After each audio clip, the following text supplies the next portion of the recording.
Assalamualaikum warahmatullahi wabarakatuh. Walal mu'alifu rahimahullah ta'ala wa nafa'ana bihi fil umi fidarini amin ya rabbal alamin. Masuk ke bab perkara yang membatalkan wudhu atau awaqidul wudhu. Hal yang membatalkan wudhu itu ada empat, hanya ada empat ya. Al-awalu al-khariju min ahadis sabilaini min kubulin au duburin. Jadi segala sesuatu yang keluar dari kelamin depan maupun kelamin belakang itu membatalkan wudhu. Apapun yang keluar dari itu. Rihun, entah itu yang keluar berupa angin. Nah, berarti kalau angin berarti dinamakan kentut. Berarti kentut membatalkan wudhu. Min duburin au kubulin, atau anginnya itu keluar dari alat kelamin depan bagi wanita, itu kalau tidak salah namanya koef, itu juga membatalkan wudhu. Mau anginnya kecil sedikit ada suaranya maupun tidak, itu tetap membatalkan wudhu. Au ghairihi, atau selainnya angin, entah itu berupa zat cair maupun zat yang padat, itu tetap membatalkan wudhu. Dalam kata lain, entah itu yang keluar itu air kencing atau berupa kotoran waktu BAB, itu juga membatalkan wudhu. Entah itu yang keluar berupa kotoran maupun hal-hal benda yang suci. Misalkan nelen kelereng, terus nggak sengaja nelen kelereng kemudian keluar dari kelamin belakang, maka ikut tetap membatalkan wudhu. Jadi mutlak apapun yang keluar dari kelamin depan maupun belakang itu tetap membatalkan wudhu. Atau misal hewan, ada hewan yang masuk ke perut terus keluar. Nah, sebagai contoh, misal ada cacing. Cacing mengeluarkan kepalanya, setengah badan cacing itu keluar dari kelamin belakang. Keluar, kemudian masuk lagi, itu juga tetap sudah membatalkan wudhu. Atau singgat yang kecil, hewan-hewan yang kecil itu juga tetap membatalkan wudhu. Jadi hati-hati, misal kalau makan kelapa itu biasanya bikin ya, kalau istilah Jawanya itu namanya kreminen. Nah, kreminen itu keluarnya bisa kemungkinan keluarnya itu singgat atau set dari jalan belakang atau dari dubur. Nah, itu juga bisa membatalkan wudhu. Maka hindari makan kelapa yang bisa membuat itu gatal-gatal itu. Karena kalau gatal itu berarti ada setnya, itu ada singgatnya. Jadi mutlak ya. Pertama yang membatalkan wudhu adalah segala sesuatu yang keluar dari jalan depan maupun belakang, kecuali adalah mani. Nah, masih ada catatan di pojok terakhir, yaitu ilal mani, kecuali mani. Jadi mani atau sperma itu tidak membatalkan wudhu, akan tetapi mewajibkan untuk mandi besar. Nah, ini perlu menjadi catatan. Jadi mutlak segala sesuatu yang keluar pasti membatalkan wudhu, tapi kecuali sperma atau mani. Kemudian yang kedua, perkara yang membatalkan wudhu adalah zawalul akli atau hilangnya akal. Kalau orang masih bisa diajak bicara, masih bisa nyambung, itu berarti orangnya berakal. Nah, kalau sudah hilang akalnya, maka wudhunya otomatis batal. Di sini ada beberapa sebab orang hilangnya akal itu. Binaumin, bisa jadi orang hilangnya akal itu sebab tidur. Akan tetapi selain tidurnya para nabi ya, kalau para nabi itu tidurnya hanya matanya saja, tidak dengan hatinya. Kalau kita itu kan tidur matanya merem, hatinya juga ikut merem, maka kita membatalkan wudhu. Kalau nabi tidak. Ya, jadi secara keseluruhan, secara manusia biasa, berarti tidur itu membatalkan wudhu, karena tidur itu hilang akalnya. Mengajak orang bicara yang sedang tidur itu tidak akan dijawab, ya, itu karena hilang akalnya. Al-ghairihi, atau selainnya tidur. Di sini dicontohkan gila atau pingsan atau ayan, atau mungkin kalau sakit itu namanya koma ya, kalau tidak salah. Nah, itu juga membatalkan wudhu, karena itu semua hilangnya akal, atau mabuk. mabuk itu juga hilangnya akal. Jadi segala sesuatu yang bisa menghilangkan akal berarti otomatis wudhunya batal. Bahkan di sini lebih spesifik lagi, yaitu ketika bangetnya malu atau bangetnya takut. Jadi malu banget atau takut banget gitu ya.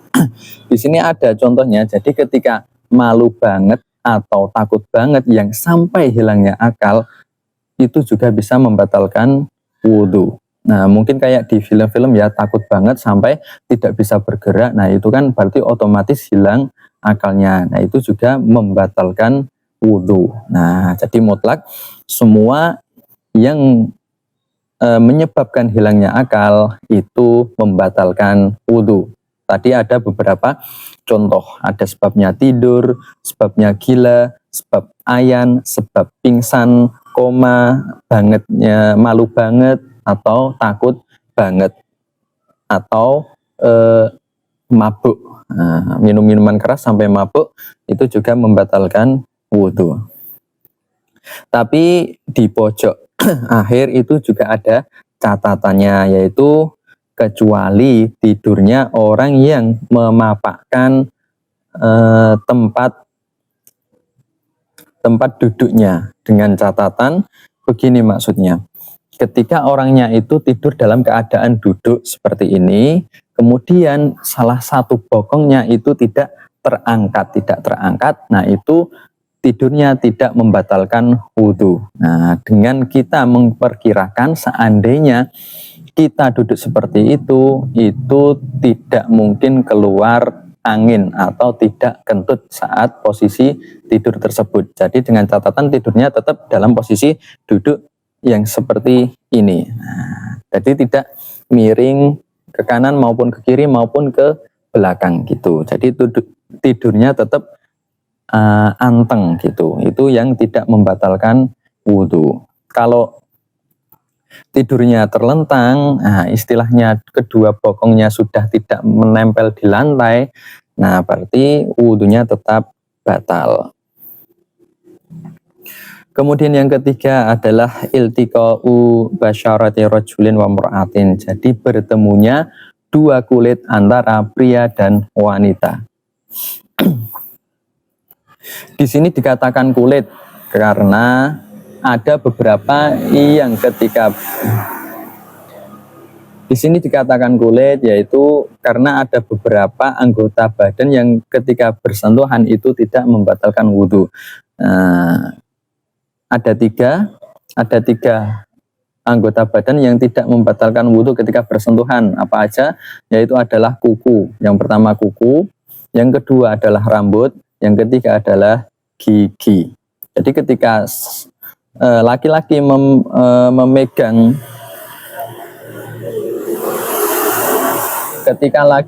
memegang rambutnya perempuan yang bukan mahram, nah itu tidak membatalkan wudhu karena bukan bertemunya antara dua kulit, tetapi dengan rambut. Yang membatalkan adalah kulit bertemu dengan kulit.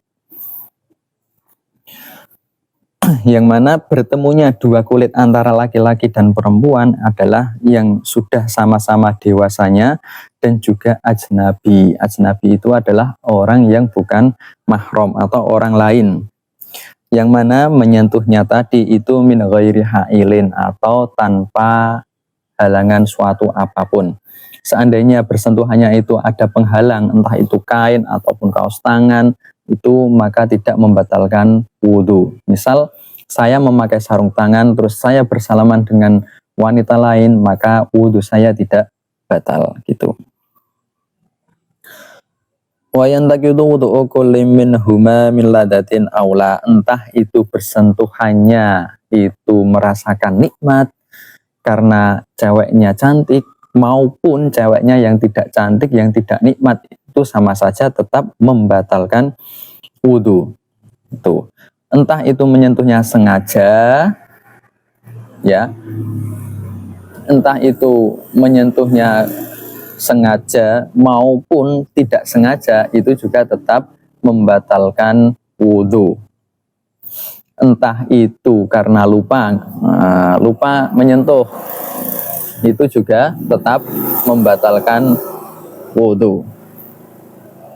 Bahkan aukarhan, maupun dipaksa. Jadi ketika seorang laki-laki dipaksa menyentuh seorang perempuan yang bukan mahram, itu juga tetap membatalkan wudhu. Bi'udwin salimin au asyalin. Meskipun walau kana ar-rajul haraman, meskipun orangnya itu sudah tua. Di sini haraman maksudnya pikun. Meskipun orangnya sudah pikun, istilahnya sudah kakek-kakek atau nenek-nenek, itu juga tetap membatalkan wudhu. Atau walau kana ahauduhuma mayitan, atau salah satunya itu adalah mayit. Jadi misal saya menyentuh mayit wanita, maka wudhu saya itu tetap batal. Tetapi wudhu mayitnya itu tidak batal. Yang batal yang masih hidup. Au kana ahaduhuma minal jinni walau kana ala wari suratil adami, atau menyentuh jin yang beda jenis kelamin. Nah, ketika tahu ya itu jinnya, misal saya tahu wah itu ada jin perempuan, terus saya menyentuh, maka wudhu saya batal. Meskipun jinnya itu bukan wujudnya seperti manusia. Jadi ketika ada jin sedang berubah wujud menjadi hewan atau apa, nah terus saya tahu kalau jinnya itu perempuan, nah kalau saya menyentuh berarti wudhu saya batal.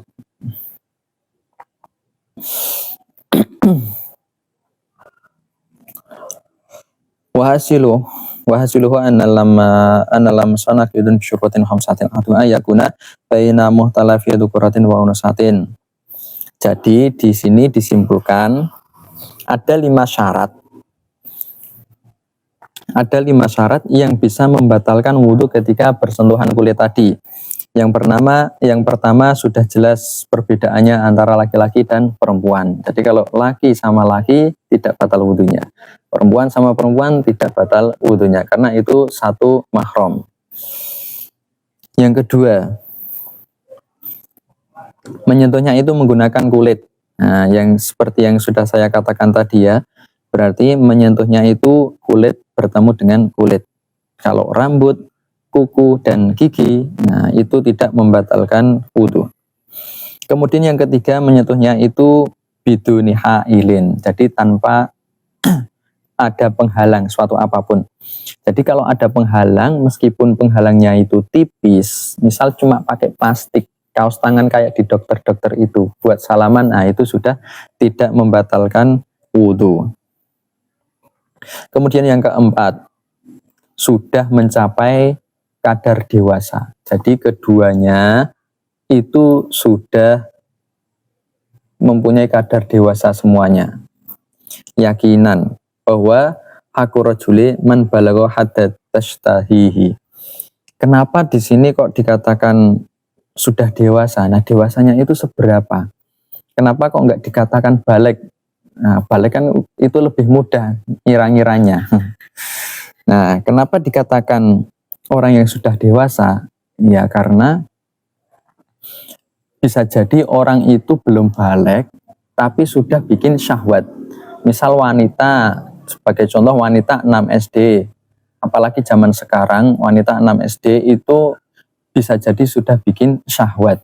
Meskipun wanita tersebut belum haid atau belum balik. Nah, itu maka orang yang seperti itu sudah dikatakan besar karena sudah menimbulkan syahwat. Jadi kalau menyentuh itu membatalkan wudhu meskipun belum balik. Tapi kalau sudah ada rasa, sudah istilahnya kalau cewek ya ayu, cantik, sudah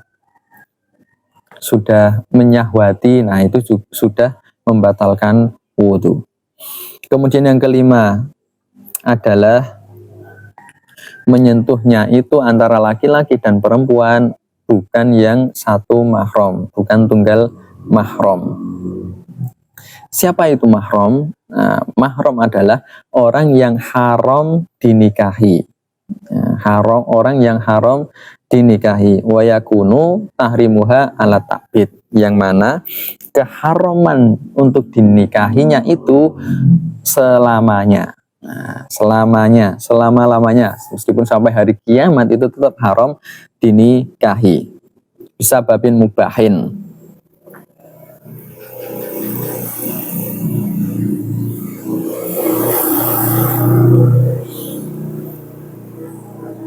Itu ya, orang yang satu mahram atau orang yang tunggal mahram adalah orang yang haram dinikahi, yang mana keharaman dinikahinya itu ala takbid atau selama-lamanya.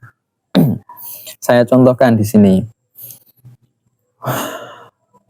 An ukhti zaujah, saudara perempuannya istri. Misal, ini istri saya. Istri saya mempunyai adik perempuan. Nah, ini istri saya punya adik perempuan ini. Nah, ini bukan tunggal mahram, meskipun haram dinikahi. Karena keharaman dinikahinya itu tidak selamanya.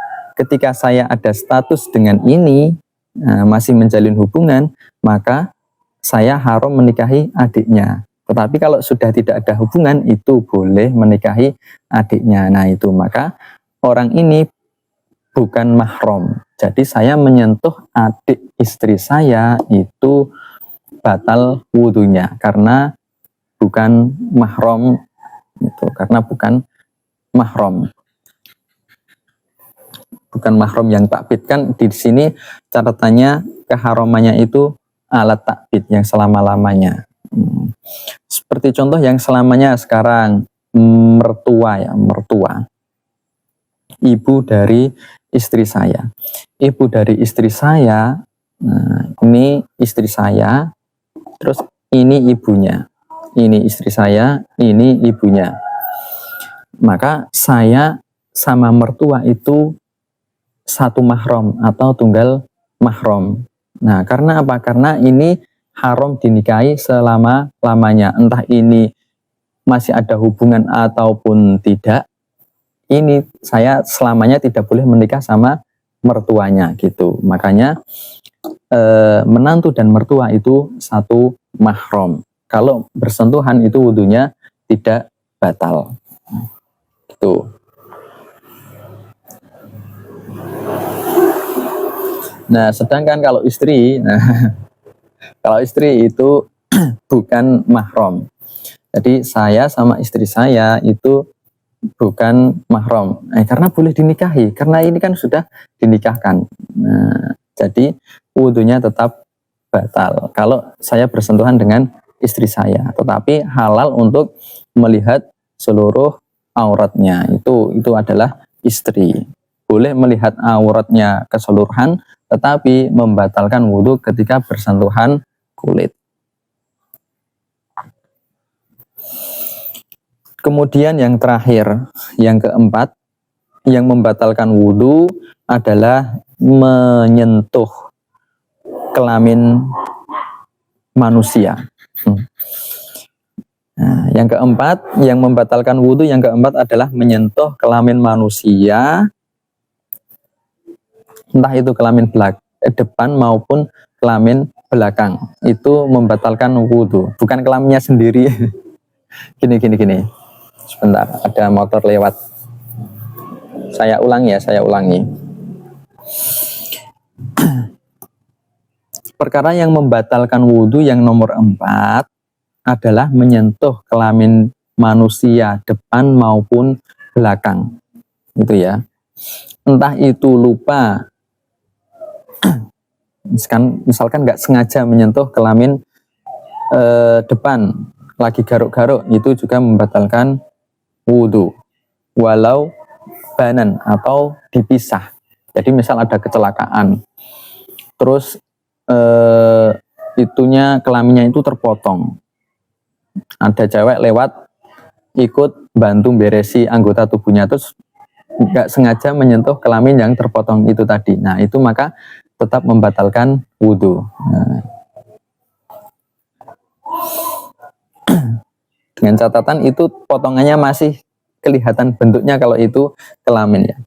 Walau saghiran aw maitan, entah itu kelaminnya anak kecil, bayi pun, atau kelaminnya orang yang sudah meninggal, itu tetap membatalkan wudu. Min nafsihi aw ghairihi, entah itu kelaminnya sendiri, saya menyentuh kelaminnya sendiri itu batal wudunya, atau saya menyentuh kelaminnya anak kecil, anak saya, anak orang lain, atau mayit, itu juga tetap membatalkan wudu.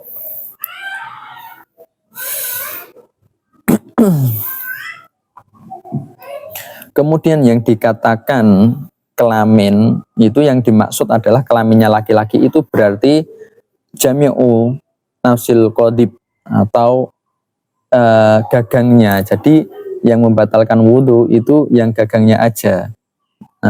Itu bagi yang laki-laki. Terongnya aja berarti. Yang membatalkan wudhu itu ketika menyentuh terongnya aja dari pucuk sampai bongkot. Kalau yang perempuan adalah bertemunya dua bibir. Misal ini bibir, bertemunya dua bibir ini yang membatalkan wudhu. Kalau tempat tumbuhnya bulu, nah itu belum membatalkan wudhu, itu tidak membatalkan wudhu ya. Kemudian membatalkan wudhunya tadi ketika menyentuhnya itu menggunakan telapak tangan. Telapak tangan yang bagian dalam, bagian sini. Nah, ketika menyentuh kelamin yang tadi saya katakan, menggunakan telapak tangan bagian dalam itu membatalkan wudhu. Kalau menggunakan bagian luar, nah maka wudhunya tidak batal. Jadi ketika tangan sudah dikepalkan begini, nah ini sudah aman. Berarti mau menyentuh itu tidak masalah, wudhunya tidak batal.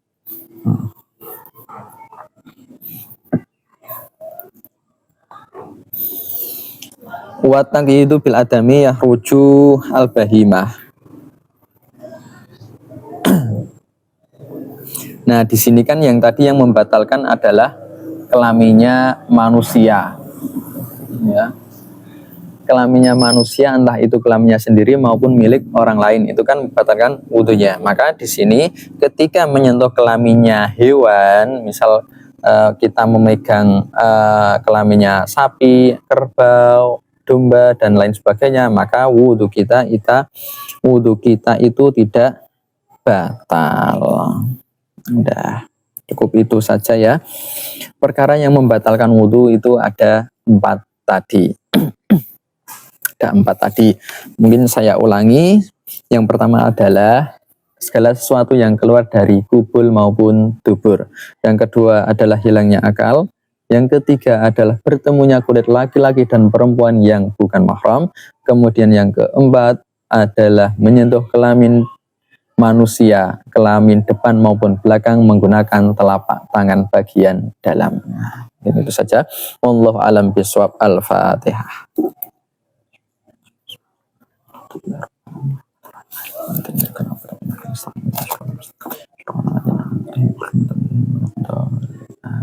Wassalamualaikum warahmatullahi wabarakatuh.